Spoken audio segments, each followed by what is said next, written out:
Before we dive into today's show, if you are excited about the new ownership and hopefully this team getting back to winning football, hit that thumbs up icon, tap it, smash it, tickle it, whatever you want to do. Just make sure you're putting some good vibes out about the direction this franchise is heading under Rob Walton.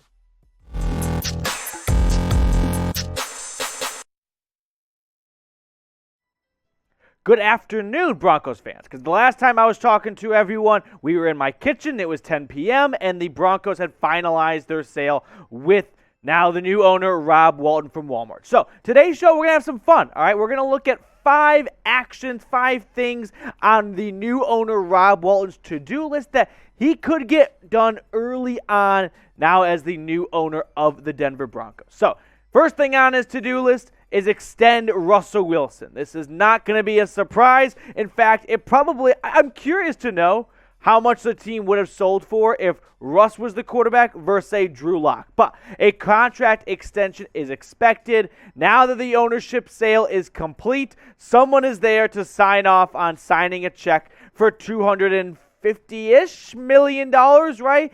That's ballparking at least. I think it's going to be somewhere in that range. It's going to be north of $200 million. It's going to be a 5-year deal. Now, is it going to be the highest paid quarterback in the league? Hard to say, right? You can look at the top 5 highest paid QBs in the NFL per year. 5-year $250, that gets you at number 2, right behind Rodgers by a hair and ahead of Deshaun Watson by $4 million. Maybe Wilson will say, hey, I've made a lot of money. I'll actually take a bit of a discount. You can put me at, say, $42 million. That way we can put money elsewhere. If I'm him, I'm chasing the bag, right? Because you only can play for so long. But maybe he'll go the Tom Brady route and take less money. That's up to him. A deal will get done soon, though. They make no mistake. This is not going to be groundbreaking news if the Broncos make him the highest paid quarterback in the NFL and probably in NFL history, because that's just how these contracts work. Now, what will be interesting to see is how much of that money is guaranteed, right? Is it going to be the Deshaun Watson trail of, hey, Watson got $230 million guaranteed. I've won a Super Bowl. I would like $235 million guaranteed. That's what I'm going to be watching for in terms of the next Russell Wilson contract. That, well, now it's the first big contract Rob Walton will be signing off on as owner.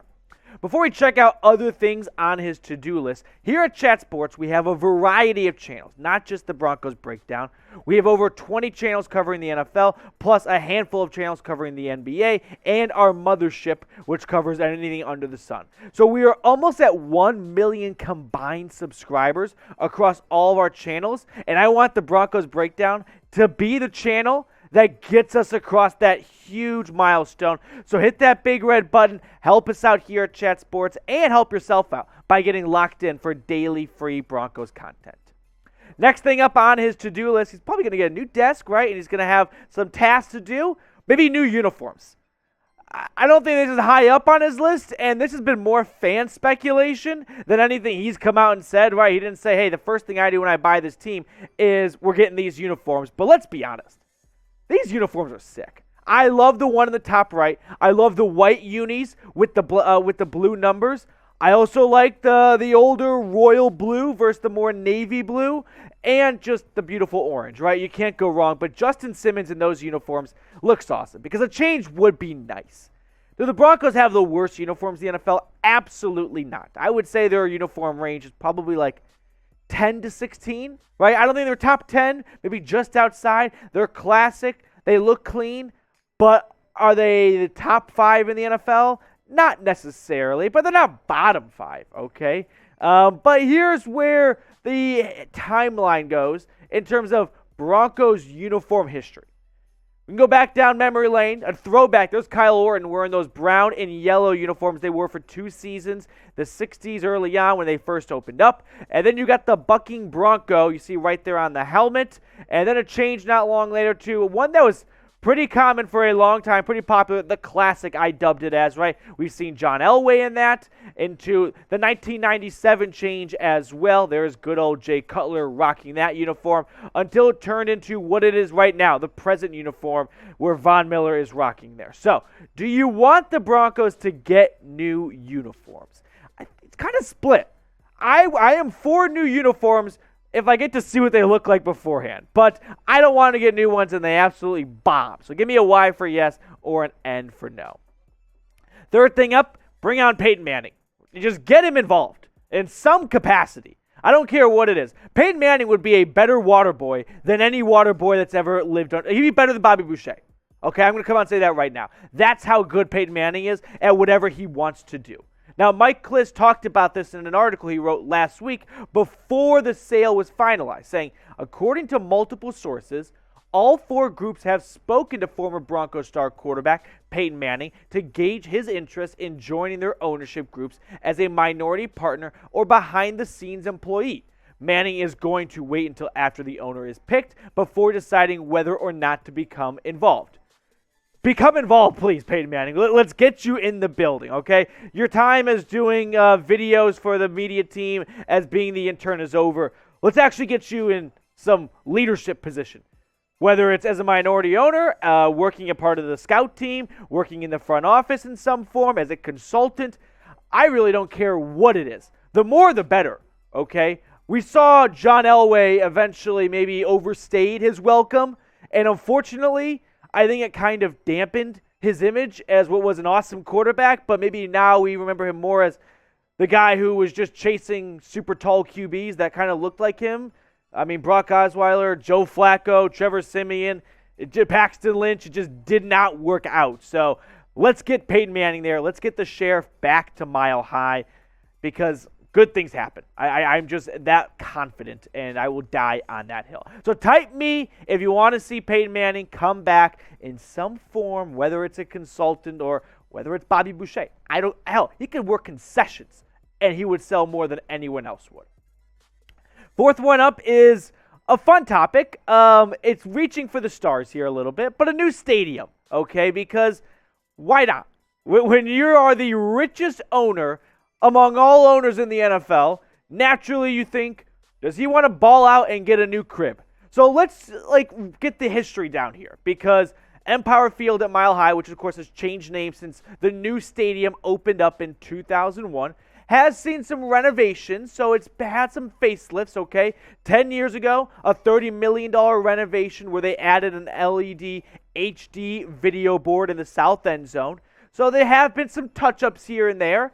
And it's a good stadium, okay? It is not like the Washington Commanders Stadium, FedEx Field, which literally had sewage drip down in Week 1 last year, or when Jalen Hurts was leaving the stadium and it just collapsed around him. So it's not like in dire need of improvement. Let's make sure we have that under control here. But when you are Rob Walton and you are now the biggest you-know-what in the locker room and have the deepest pockets, yeah, you might see him go, let's spring for a new stadium, because that's kind of been the thing that NFL owners have been doing lately. I mean, look at some of these brand new stadiums that have opened up. You had Allegiant Stadium and SoFi Stadium open up in 2020, and they are awesome. I mean, SoFi is just it has not been matched. Mercedes-Benz is very cool as well down in ATL. I've been there. U.S. Bank Stadium in Minnesota back in 2016.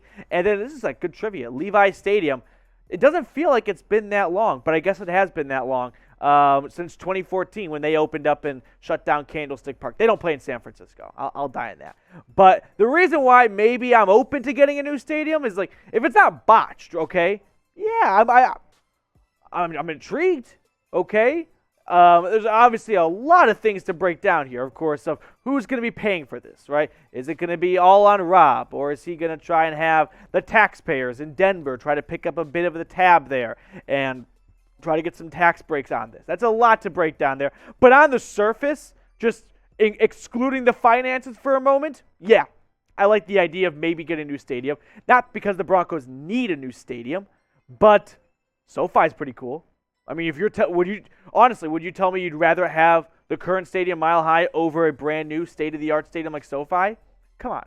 Now, of course, there'll be some drawbacks. You'd probably play, 2 seasons up at CU. That'd be my best guess. And then there's a whole debate of whether it'd be a dome or not. I don't want a dome stadium. Now, that's the big trend. You get dome. You get to have other events there. You get to host like Final Fours and whatnot. But no, I want the elements. I want Broncos Country outside. Fifth and final point, the most important one, something I've talked about for a long time on the show, free corn dogs.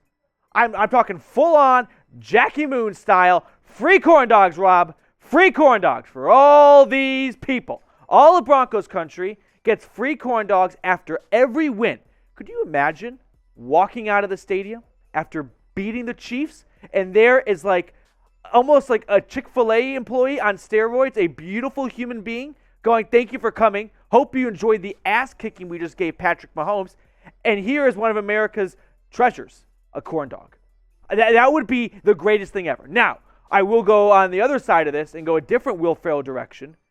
If the Broncos lose and the corn, imagine if, it's a last second loss and they had the corn dogs ready. All of a sudden, it's like the bunk beds were a terrible idea. People are going to take those corn dogs and start throwing them on the field if they lose, on a Hail Mary, knock on wood. But we're talking about concession stand here, so I think we'll end the video with this question. What do you think is the best stadium concession? Let me know down below. You don't see corn dogs enough in stadiums. Corn dogs are awesome. Anyone that disagrees, unsubscribe. I don't care. I love corn dogs. Please don't. But you get the gist here. Okay. So make sure you subscribe, by the way. That way you stay in the know. Because, listen, was there a single other Broncos YouTube channel that put a video out from their kitchen at nearly 11 p.m., 10 Mountain Time last night when the news broke about the ownership sale? I don't think so. So we do it here at the Broncos Breakdown by Chat Sports. Make sure you hit that big red button. Stay locked in, and I'll see you guys later with more Broncos news and rumors.